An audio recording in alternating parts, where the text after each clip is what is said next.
আসসালামু আলাইকুম বন্ধুরা, সবাই কেমন আছেন? বন্ধুরা, সবাই শুধু বলে যে ভাই সিঙ্গাপুরের কিছু ভিডিও দেন, এই সেই সিঙ্গাপুর শহরটা অনেক সুন্দর দেখতে। আমরা কিন্তু কম বেশি সবাই জানি। তো আসলে আমি এখন যে বাসাটা দেখাচ্ছি এটা হচ্ছে সিঙ্গাপুরের একটা বাংলো বাড়ি।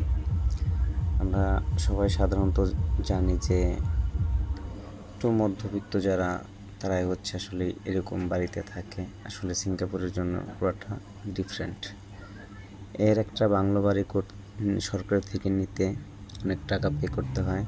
ইভেন এই বাড়িটা নিতে হলে 99 বছর এর জন্য গভর্নমেন্ট থেকে লিজ নিতে হয়। আপনারা অনেকে হয়তো জানেন, অনেকে হয়তো জানেন না যে সিঙ্গাপুরে কিন্তু কারো কোনো নিজস্ব সম্পদ নেই, সব কিছুর মালিক হচ্ছে গভর্নমেন্ট।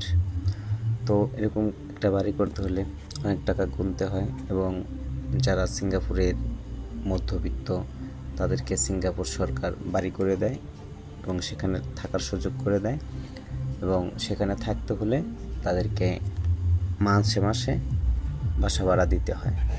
ধন্যবাদ বন্ধুরা, ভালো থাকবেন, দেখা হবে নেক্সট কোনো ভিডিওতে।